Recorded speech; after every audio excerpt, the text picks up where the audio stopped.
Hello and welcome everyone. Thank you for joining us today in this Kaleidoscope session. I'm Shubhangi and I lead the branding and communication efforts here at An Academy. I know we have a lot of current learners who enroll with us joining us today, but also new people, new faces who are trying to get into the An fold who are joining us. So for them, I would like to talk a little bit about An Academy and what is it that we do here at An. So An Academy is the brainchild of Dr. Jitin Chadda, who's also the founder and CEO of Indian Institute of Art and Design, which has been in imparting design education for over a decade now. It's a brick and mortar design school based out of New Delhi, Okhla, and they do degree courses. And then COVID hit, and there arose a need to sort of disseminate or impart design education online since everything became online. And from that came the model of online learning, which is something that AND is built on. So this is not an experiment that is sort of run with the students that are currently enrolled with AND Academy. It has been perfected over 3 years of COVID and online learning to sort of see what works, what doesn't work. What is the difference between IIAD and AND is that at AND, we offer professional short courses in the domains of graphic design, interior design, and UI UX design.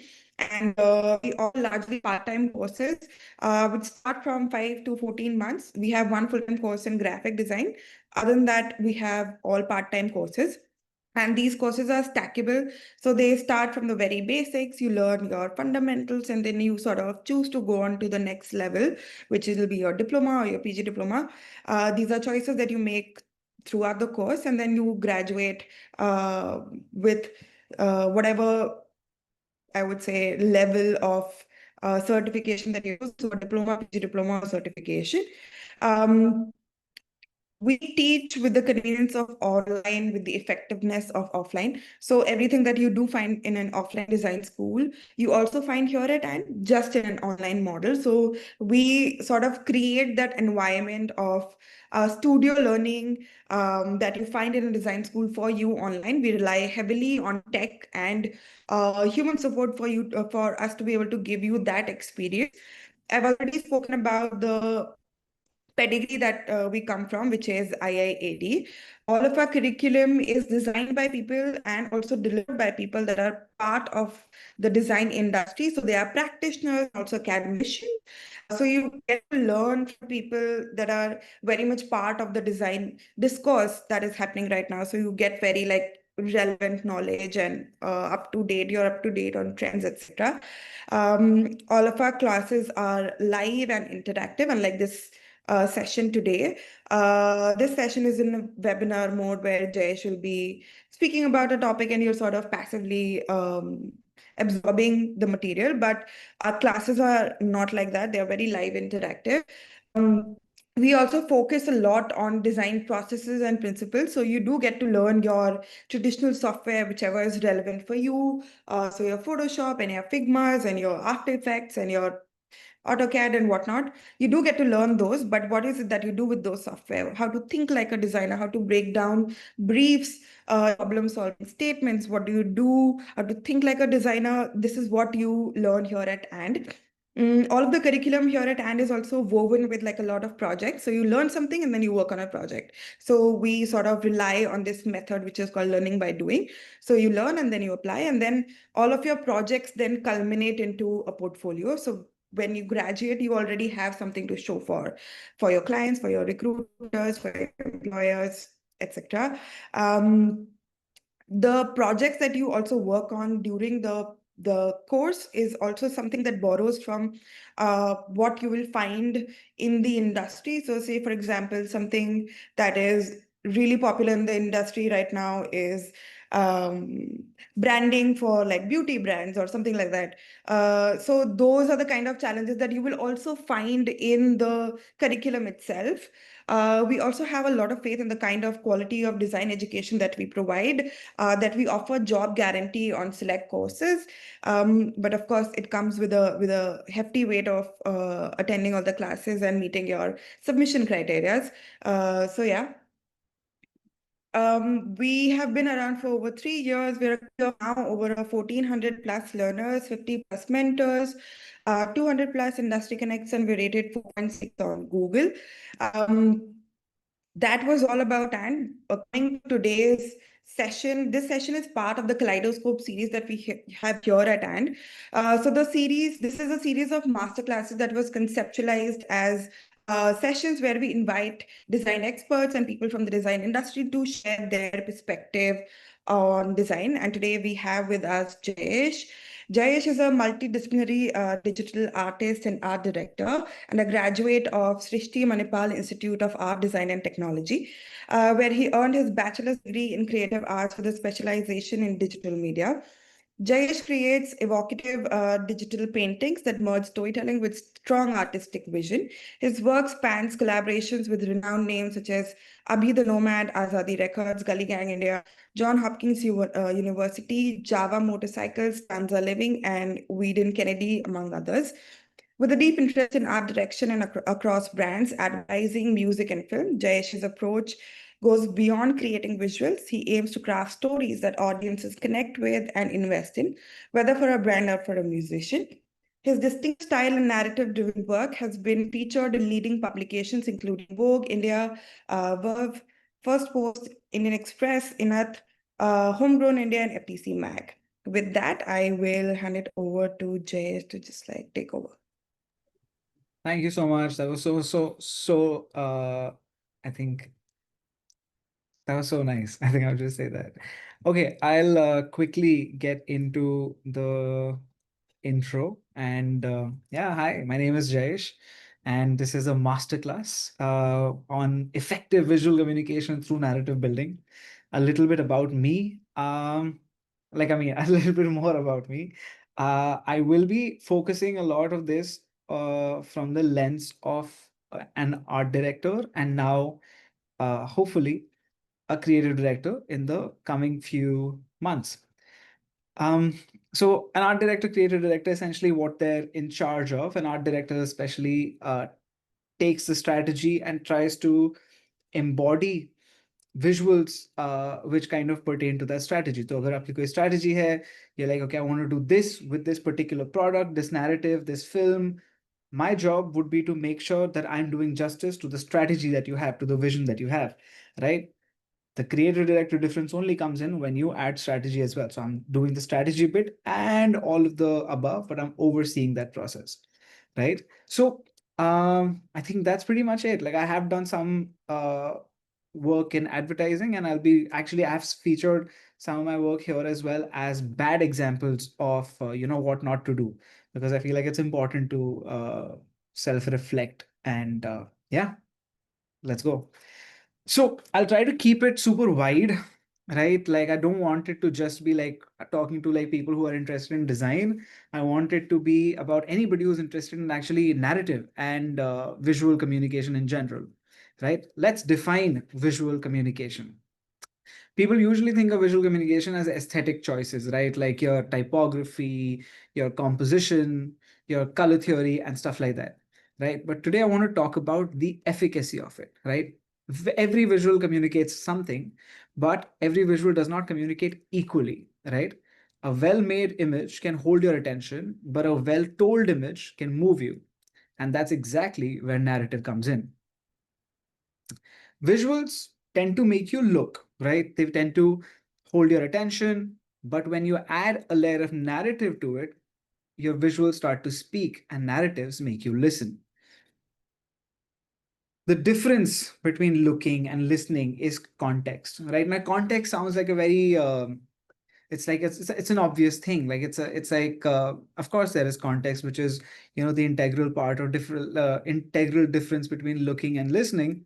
But context is what gives you know grounding to the visuals and the narrative that you have. Now let's see how it's changed over the years and how differently we look at narrative building. We didn't always design just to be seen. We've always designed to communicate. But what's changed now is the absolute volume of it all. right? Like we have from an era where we would see like one ad run 20 times a day. We see 4 or 5 ads in a 20-minute scroll on our phones, right? We see a lot of content, a lot of information being thrown at us, which makes the challenge uh, focus on the fact that it is to be remembered. It is not to be seen.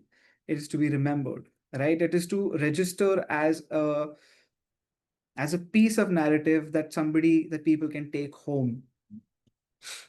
Let's look at the example of The Dark Knight, right? And I will contrast it with my favorite film, which is The Batman 2022. They're both about the same character, but The Dark Knight is a very clean, focused, heroic looking film.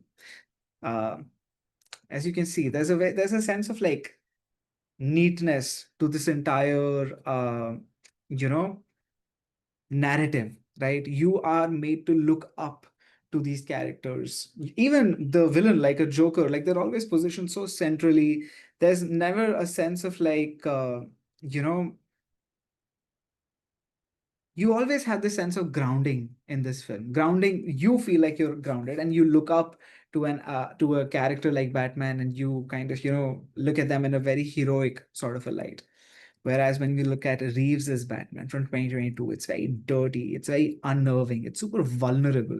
It is so we see like a Bruce Wayne that is like distraught, right? Does not really know what to do, how to navigate, where the lines of being Batman and Bruce Wayne are. And by the end of the film, you kind of start seeing Bruce Wayne understand who he is supposed to be, right? This film is about the imposition of law and order or justice and themes like vengeance, right? Whereas this film is more about like the internal movements of all of those things, like what does it mean to be vengeful, what does it mean to want justice, what does it mean to turn into a hero. There's always like this sense of like griminess to the lens in a film like Batman, right? um Like I said, the same narrative gets absorbed differently when you shift the lens of context. In Batman 2022, the context is that this is a 2-year-old Batman. Like they've just been Batman for 2 years. Whereas Dark Knight, you have this like billionaire who is very charming and I think has been Batman for a bit, if I'm remembering correctly. Or the film actually, travels from him learning how to be Batman to now being an established Batman. Both are origin stories, but very, very differently lensed ones. Quite literally as well. The lenses used in both of the films are very different and give a very different feeling as well. Now, let's talk about how to build a narrative visually. Okay, I'm just also going to be addressing my notes here. All right. Everything is branding and everything is perception, especially when you're in the public eye, when you're trying to communicate with an audience. Everything that you do can be categorized into a brand, and every brand is falls under this purview of perception. Perception is always fused with context, like I said, and context is subjective. Here are some things that aren't subjective. The pillars of brand building. Please, I would really appreciate if you guys make notes here, because I will not be walking you through all of them. I will be giving you guys a little bit of an assignment to do by yourself. Okay. The first thing is purpose, right? Which is, why does this even exist? The second thing is positioning. Who is it for? The third thing is personality. How does it communicate? The fourth thing is perception. How is it received? And the fifth is promotion. How will this grow? Right now, these are the five brand pillars that exist in this world. And I think you can adapt and you can take this as a benchmark to create any sort of a narrative that you're trying to make effective. Right? If you're trying to make a film, all of these hold value. If you're trying to create, say, an ad, they still hold value. If you're trying to create a print ad, or if you're trying to create a visual which is supposed to communicate a brand's promise, it's all of these pillars can be used as checkpoints of seeing the efficacy of how efficacy of your visual, essentially, right? Let's look at the purpose. Let's look at purpose through the whole truth's lens. The whole truth's purpose is to rebuild trust in food by telling the truth the whole time. No half truths, no health washing.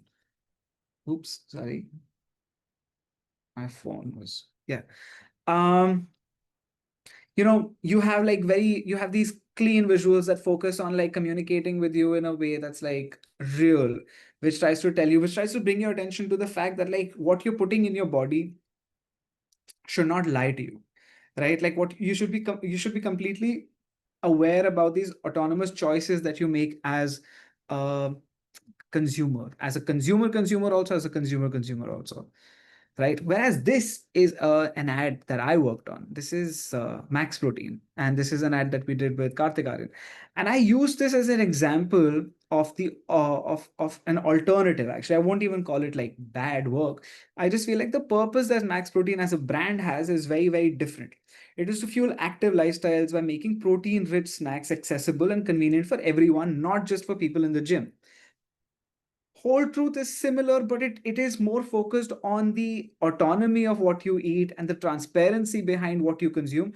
Whereas Max Protein just want to be just Max Protein positions itself more like a coach, as somebody who is trying to be like actually even the visual is like kind of consume more protein, stuff like that. So both brands want you to live a healthier life, but Max Protein is functional. It exists in a coach-like space, like I said, whereas Whole Truth exists in an ethical, friend, confidant-like space. The Max Protein is motivational. It is like always pushing you to be like, hey, you can do more, you can be more, you can. I just wrote you can more, which is great. The Whole Truth, on the other hand, is rooted in integrity, which is about you deserving better, right? Max Protein is like focused on performance, getting the max out of yourself, and the Whole Truth is purpose focused, right? Like, why are you consuming what you consume? Why do you do this? Why do you do that? Why would you put so many preservatives in your body, right? Like figuring out the whys behind a lot of your consumption. Max Protein is focused on the body and optimizing it. The Whole Truth is focused on the mind and what you should trust. Now, this how does purpose translate visually is very interesting, because when you exist in a functional space like Max Protein, you have to rely on a lot of these ingredient and product led visuals, right? Like you see this chocolate splash, peanuts and stuff like that. Whereas the Whole Truths ad, which is actually talking about the preservatives that protein powders and protein snacks use, don't mention any of those ingredients at all, because their overall purpose is so vast that they don't need to rely on ingredient conversations, that they don't need to rely on showcasing their product the whole time. The client for Max Protein was very liberal in allowing us to do a film like this, right? Like if you watch this film, you'd see that there is like this very almost annoying sort of a police siren that says protein, protein, protein going on in the back. Now, a client could say no to that, but we had a lot of creative choices to make. But the brand's world and the brand's purpose limited us to exist in a space that has been tried and tested before. Whereas, again, with a brand like The Whole Truth, you are able to do a lot more because the purpose that you're trying to solve is a much wider one. It's a much bigger purpose, which is about consumption, and not just consumption, sorry, transparent consumption, not just consumption of protein or health supplements, right? Let's look at positioning. And I want to use the example of Patal Lok. Okay. I could have used the example of the Whole Truth the entire time, but the point is to tell you how different visuals still follow, how different visual manifestations still follow the same five brand pillars. Let's look at Patal Lok. Patal Lok is a beautiful show. I've seen it like 4 times now. I think it's got an insane positioning to it, right? It is not looked at as like a punishment for karma. It is not looked at as a fate. It is the amalgamation of the outcome of a broken system, right? And that's what really excites me about a show like Patal Lok, because it is inherently devoid of hope. And I'm not saying that I'm a hopeless person. I love the idea of hope. My point is that the show like Patal Lok, it takes hope, it flips it on its head and tells you that hope is fine, but till the time you don't fix the system, till the time you don't fix the foundation, things like this will keep coming up. Patal Lok addresses a lot of larger themes. It is not just about crime and law and order. It is about a lot of these different things which kind of are have bonded with our society and how we function on a parasitic level almost. A contemporary to this show, which is almost looked at as a one is to one, oftentimes, is Sacred Games. Sacred Games, even in its visual identity, exist as a mythical, almost like a wide religious, sorry, not religious, a wide spiritual sort of a landscape, right? Where crime is destiny and every act of violence feels cosmic. Like Ganesh Gaitonde's line that "Ab kabhi kabar to lagta hai apun hi bhagwan hai." It it tells you a lot about how crime is perceived and positioned in both of these worlds. The reason why I bring this up, I will tell you, but Patal Lok is sociological. It is a bitter lens into the system. It is a raw and bleak exploration of cause and effect, right? Like why things happen, how things happen. It tries to dissect chaos, and it is an uncomfortable manifestation of the city of Delhi, right? Whereas when you have Sacred Games, it is super, super philosophical. You look at actions as destiny. Like your dad did this, my dad did this, my parents did this, my actions have this sort of a correlation to stuff. It is all layered. Everything is connected. Is literally, one of the taglines for the show.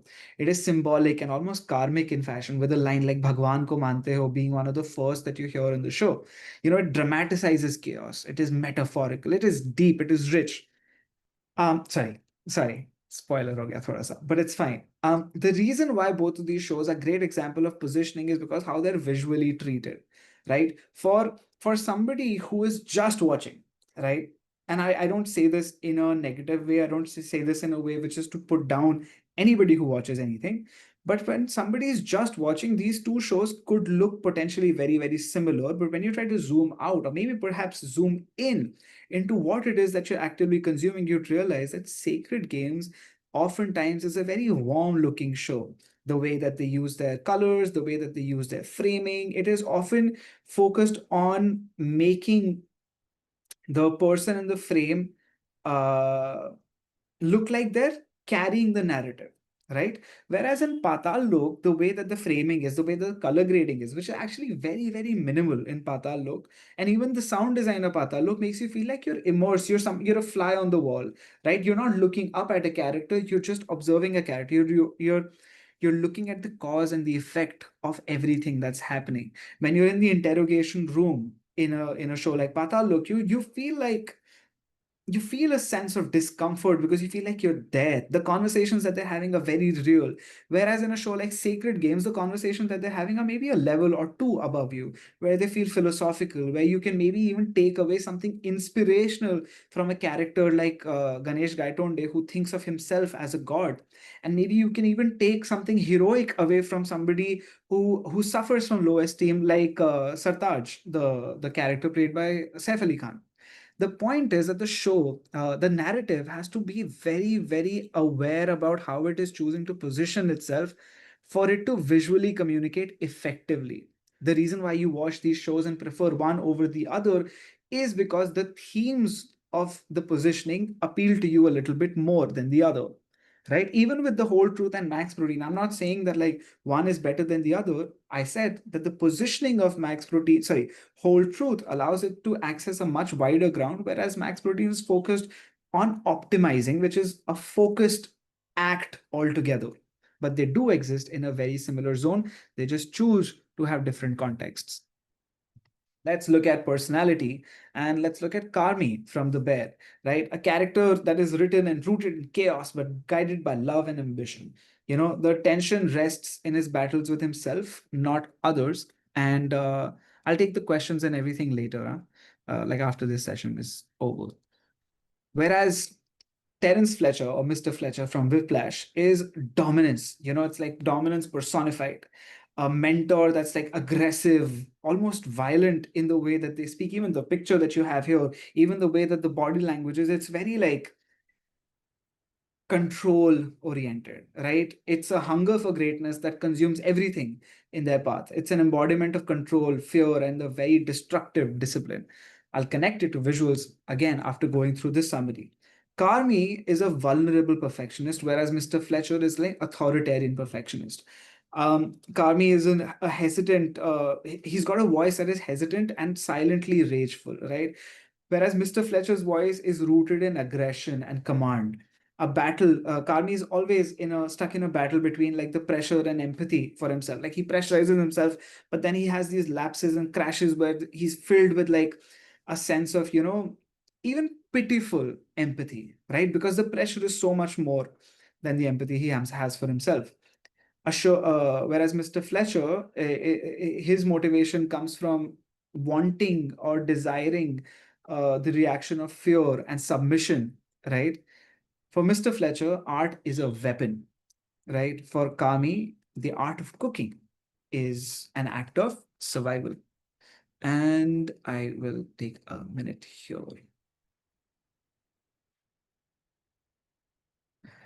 So, both of these pursue perfection, but you humanize it in one part and you demonize it, I guess, in the other, or you weaponize it in the other, right? Personality defines whether your visual narrative embraces or intimidates, right? I'm not like these are both brilliant uh, narratives. Like one is a show, one is a film, but they're very, very good manifestations of visual narratives.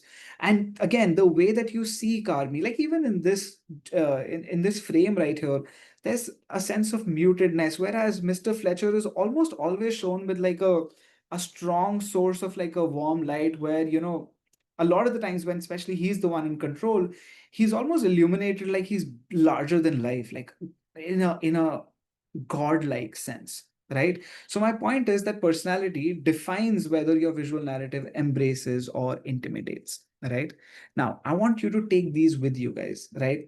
Perception, how is it received? Promotion, how will this grow, right? What visual cues, actually, when you now after this, when you're hopefully not right in the moment when this is happening, but hopefully after this call, after this session, when you will be on your phone and you'll be watching something, try to figure out what stays with you. Try to just like pause with like what has stayed with you, what has stuck with you, even like even if it's a reel, right? And figure out the purpose, positioning, personality. The house, right? I try to show you a variety of ways that you can identify purpose, positioning, and personality.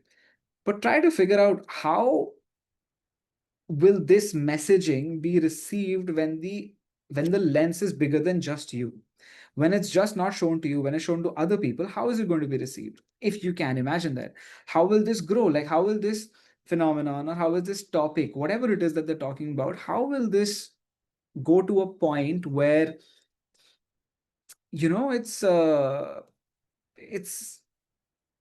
it's become more, right? And do this especially with the ads that you get, and try to see how many ads are actually effective. You'd realize that the ads that you watch are often just focused on holding your attention for the time that they have. They're not trying to embed themselves with you, which is why nostalgia bait is so real, right? Like when you watch something that's old, you remember it, you recall it. स्वाद सुगंध का राजा बादशाह बनाए बढ़िया खाना. Stuff like that stays with you because you used to watch it in a dearth of content, not because it was quality advertising. I'm not saying that it wasn't quality advertising, but I'm saying it might have not been quality advertising, but just because you were fed the same thing over and over again, you remember it better. Amul Doodh Pita Hai India is an iconic campaign that you would still remember. And even if you don't remember anything, I'm pretty sure you recall the BMX guy in the middle of the film doing like a sick turn on his cycle, right? My point is that in so much noise, our focus should not only be volume, right? Like be it I'm not talking, I am talking about both the loudness and the frequency. Our focus should not be just the volume कि मतलब हमारे को लोगों को अपनी आवाज पहुंचानी है, लोगों को दिखना है. That should not be the focus. The focus should be established and embedded with these 5 pillars of brand, because this allows you to lock in on an audience. This allows you to lock in on a group of people that actually are important to you, that are actually going to be folks and uh, consumers that are going to like stick with you, right? And this goes for music, this goes for film, this goes for illustration, this goes for advertising, this goes for every visual manifestation, right? The moment you try to like do a lot, or you try to strike an area that's too wide, chances are that your artistic voice will get lost, right? So try coming back to these 5 pillars. They are pillars that are established and come from the world of advertising, marketing, and brand building, but they're not exclusive to that world, right? I want you guys to take this with you, that beauty holds the eyes, narrative holds the mind. And when you combine the two, that's when your work truly communicates. Okay, that was my piece. I think I'll also, you know, take questions now, if there are any. Doesn't the platform also decide the positioning, Netflix's curation and Amazon's curation from the brand POV? Yes, it does. And I think that's exactly where I wanted to end, which is like about context, right? Like, I feel like context is linked to a lot of different things. Context is also linked to like when is the show coming out. Like if you try to think about the motivations behind why Sacred Games was created, or why a show like Patal Lok was created, chances are that you will find more context rooted in real life that is connected to a show like Patal Lok, whereas Sacred Games though is anyway based on a book, right? So it comes from a place where there is already context. Now there's only how true to that context and how true to those values that the book has established already do you want to be. I don't know if it's so much of a streaming platform positioning. I feel it's more to do with when and the context actually of yeah, of when it comes out. Do you have any examples for positioning in ads, branding, social media? I think, I mean, yeah, wait, I have a list of like brands that I can like not walk you through, but you can like consume. Just give me 1 second. Yeah, like let's look at a brand like Comet, and let's look at a brand like Gully Labs, right? Both are very similar, both are very adjacent to one another. But the way Comet exists is a super, super functional and a super aspirational looking product, where they try to be uh, focused on the quality and the polish of the product, whereas a brand like Gully Labs is super focused on the narrative, right, of what it is that makes the shoe, the story behind the shoe. Why did we create it? Why did we invent it? Why did we develop such a product? So I feel like a brand, these two are very good examples. And again, like try to think of what stays with you, because right now when I'm trying to imagine a visual for Comet, there's nothing that exists in my mind, whereas I can imagine a lot of Gully Labs visuals, because I feel like that kind of storytelling is more effective on somebody like me. Yeah. Jayesh, can you see the bunch of questions that we have gotten in the Q&A box also? Do you want me to help you out and like sort of Oh, read? yeah, shit. Sorry. Yeah, I see them. I see them. Cool. I think I'll go. How did you, wait, okay, right. How did your journey into digital art and storytelling begin? I feel like I just wanted to paint, and I realized that I don't come from a rich family and I can't keep buying canvases and can't keep dirtying my clothes. So I decided that I need to look at alternatives. And I found an artist called Patrick Brown on YouTube in 2011. and I asked my parents if they can buy me a tablet. We went to Nehru Place and we bought a tablet. And yeah, that's how I started. Storytelling, I don't know when it began. I've always been kind of impatient with stories, and I think that has made me be very picky with what stories am I actually told and what stories do I consume, which also makes me a little bit of a bad consumer, but I think that's fine. It gives me an edge, especially when it comes to critiquing a story. Yeah. Could you walk us through your creative process from idea to final artwork? Uh, Unfortunately, that's not what this masterclass is about. Like, I mean, it's more about like, just like narrative building through visuals. But I mean, I don't have it ready. I don't want to pull things and look hacky. But essentially, if I can just walk you through it, it's like I have a collection of images in my mind. I try to find references that are close, or I try to click my own references. I put them all together. I try to sketch them out roughly as to what I want them to look like, what I want the composition to look like. Then again, cleaning up the sketch, painting it, and yeah, having a final sort of an artwork. My practice is super rooted in traditional work, which is why my work does have that sort of a traditional feeling to it. But yeah, I think that's pretty much it. Like, I use a lot of references, I use a lot of photographs, but I try to always, like, give it a very original edge without without making it look like it's without making it look like an exercise, like, without making it look like, oh, this is a study of a thing. I want a reference, or I want a subject to exist as themselves, and I want the painting or the artwork that I make to exist as my version of whatever it is that I'm looking at. Yeah. How did you give brands personality? Uh, I feel like brands have a lot of personality that they don't know about, right? Like right now, we are working with a brand that is, how do I tell you without telling you? Actually, I'll give you an example. In the past, we worked with Tata Consumer Product Groups, TCPL, which is basically like your Himalayas and your, Tata Gluco Pluses and all of that. So Himalaya was coming out with a saffron, right? They have a saffron which is like sourced from Kashmir, and it's like all of the things that other saffrons do. There's nothing really new. The only thing that's new about it is that you can check. There is an AI which allows you to check how effective and how pure your saffron is, right? Uh,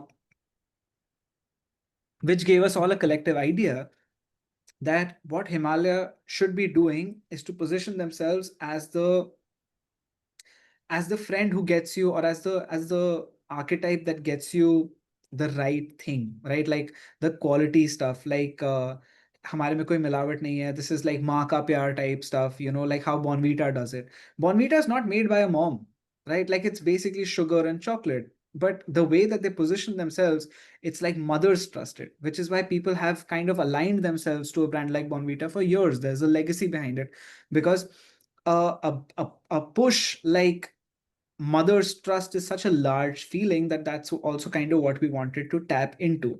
So in our film, the thing that we made for Himalaya Kashmiri saffron, we kind of were focused on treating Kashmir as a surrealistic sort of a space, bringing this essence of Kashmir into this package. And when you open up this package and when you consume this, you kind of transport it back again. That's how digitally also this manifested. Wow, that was a long answer, but I hope you had something. That's all right. I think that works with the audience. Yeah, there's so many. Wait, okay. When working with clients, how do you ensure that your artistic vision stays intact? I don't think my artistic vision is at the top priority. That priority is always going to be how effectively can we communicate what the client is asking or what the client is paying us for.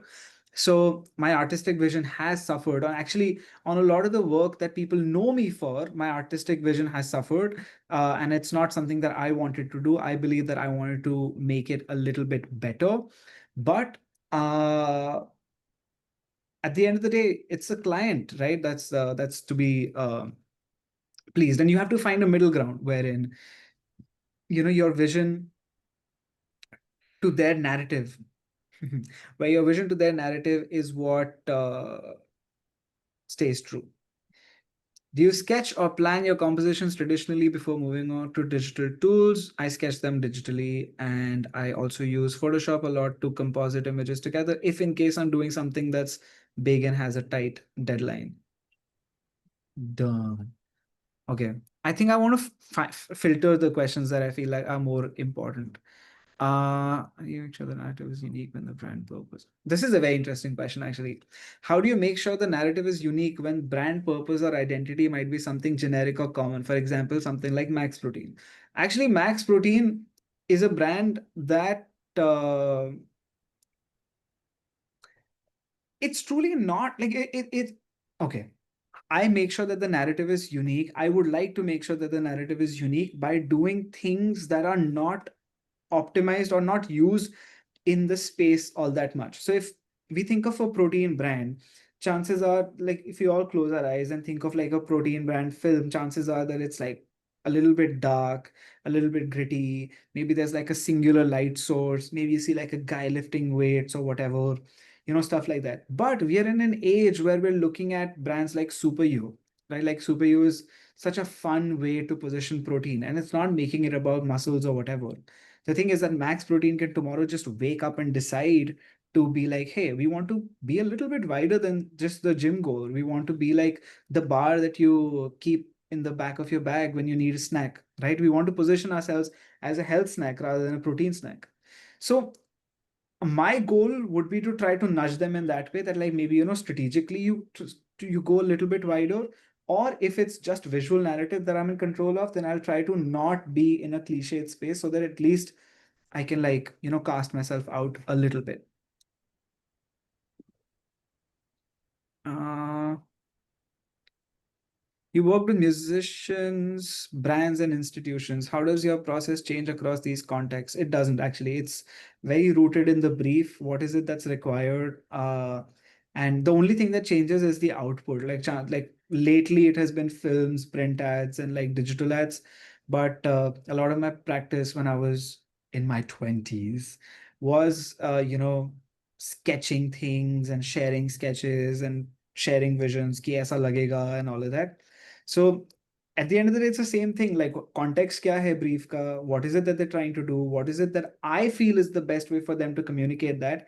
And how is it going to look? And if then the client is happy. If all of these five are like at an equilibrium, or they make sense, or none of them are happy, none of them are too unhappy, then I feel like you get a good result out of it. That's what the practice is. I'm gonna just like answer maybe like two more. I think, can we do two more, or like, yeah?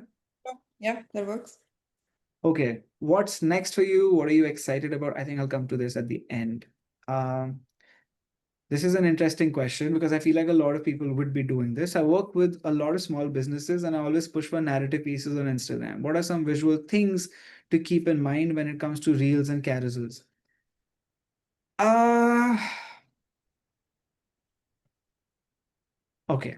This is very interesting because the thing is that I genuinely feel like reels and like Instagram is a place where like brands can die very quickly, right? It's very easy to lose like brand voice and just be in a place where you're just communicating like as an account, which is also a good thing. Like Duolingo did it really well, where it became like more than just like it became more than just an app. It became like a cool account that you just wanted to follow, like, ha, this is so funny. But if you think about the fact that does it really like affect the brand? Do they even care that like they want their social media to be optimized? Small businesses want to convert stuff.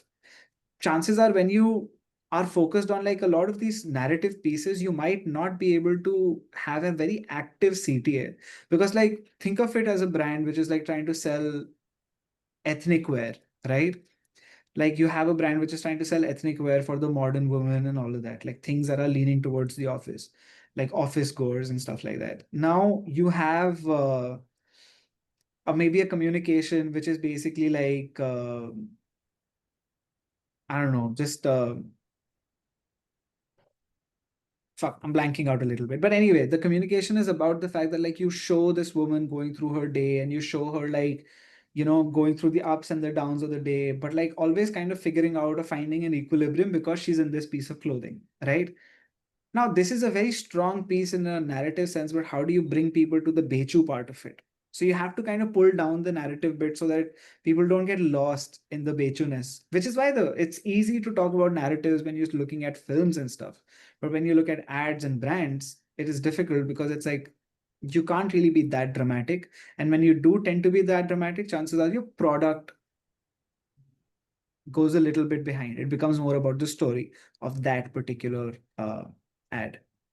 I think you've touched upon something very important, something that we get asked by our learners and by our audience a lot, which is I'm going to digress a little bit, but how important do you think as a designer or as a person who's sort of leading the creative vision for a brand or for a client is to know about business and as a designer to be able to pick up um, I don't know, editorial work, music work, sound design, etc., etc. But also like there's design, but there's also like so many other things that you need to be able to put together to be able to make and understand and deliver your design and your product in a very holistic manner. Where do you stand on that?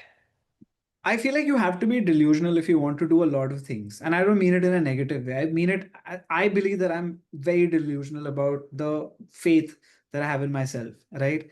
Like, I feel like the more delusional you are, the more unembarrassed you are of fucking up. I'm sorry if my language is a problem, but we're at the end, so what are you going to do about it anyway? It's fine.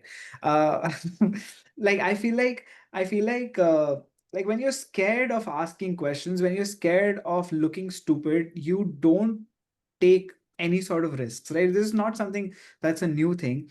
I truly believe that like when you're delusional, you automatically turn into a person that is a lot more curious, that is a lot more inquisitive to know, right?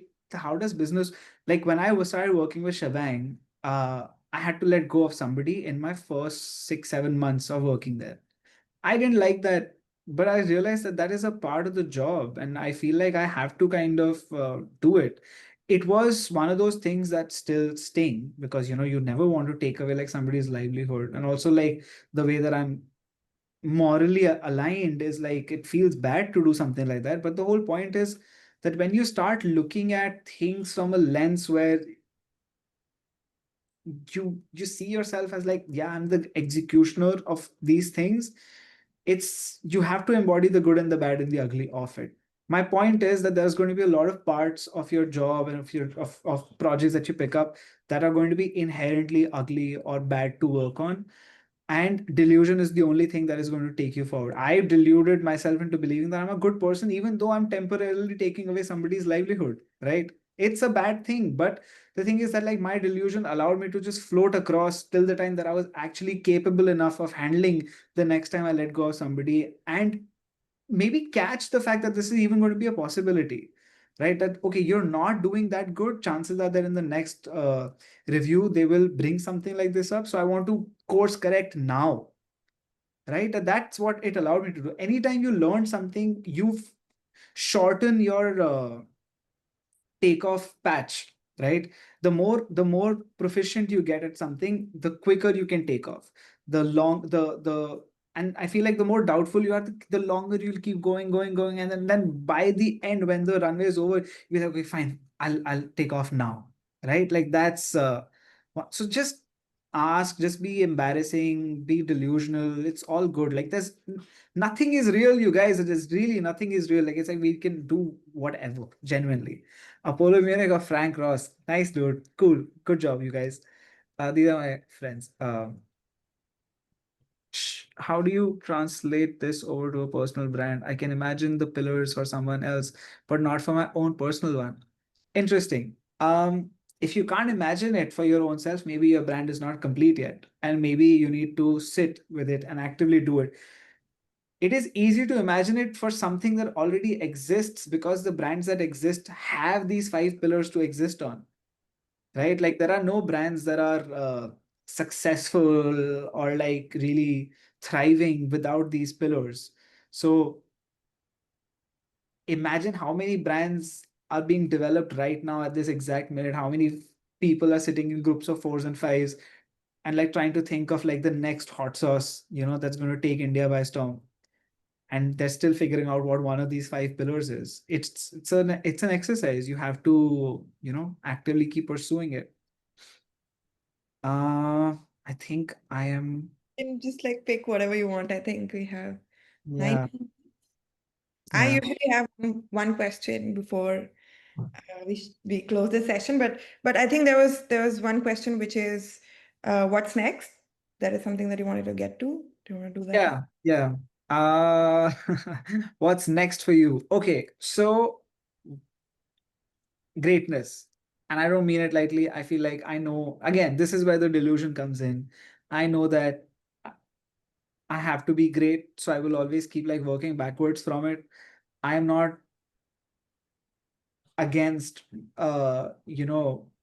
changing paths or pivoting to different uh things. Like the reason why I got into advertising is not because I love advertising, it's because I'm a very selfish creative. I want to create and I want my name to be on everything. I have an opinion about everything, like which makes me kind of a jerk as well at times. My friends who are here know that I have like, been very rude to like people about their music taste or things like this things these are evolving because my brand pillars are also getting stronger. I realize that like just because I don't prefer something does not mean that I necessarily need to put it down, which is a learning I should have probably had when I was 12 years old, but it's fine if it's happening even now.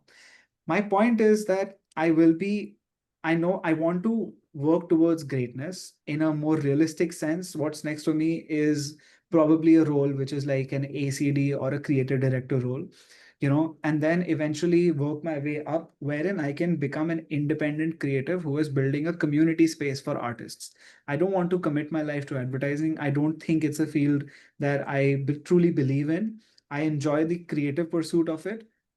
I enjoy the ability to create a lot of work, but I'm excited about this creative community idea that I have. It's beautiful. I imagine like a place in the mountains where like I invite people to come in, have a conversation. It's like a B&B. Artists can reside there. They can paint there. You can steal my idea. That's fine. I'm just like, it is still going to, when I do it, it is still going to be the best. Like that's what I'm trying to say. It's nothing new, but I know that I will do that. That's my goal. Right. Cool. I guess we've reached the end of this session. Before closing, I usually ask people, which is I find the answers very interesting, which is why I asked this question. If you were to redesign something today, which is maybe something as small as a safety pin or as big as the Delhi Metro railway system, what would you redesign? Oh, I think I would like to redesign. That's so insane that you said the Delhi Metro railway system because I think the thing that I would like to redesign is the RTO and the licensing website that exists in India. I want to create it into a one uh, website wherein you can just choose your district, your state, and all of that, and you have like a easier way to just optimize it. And yeah, that's exactly what I would like to do. I would really love to do a government project. Maybe not right now, maybe later, but yeah, yeah. Cool. Thank you for doing this with us, Jayesh. I hope everybody had an amazing time. I really had a good time. I feel my life is richer after this masterclass. So thank you for doing this with us. Thank you for everyone who stuck around till the end of this session. I know it's a bit late, but thank you for joining us. With that, I say good night and bye bye.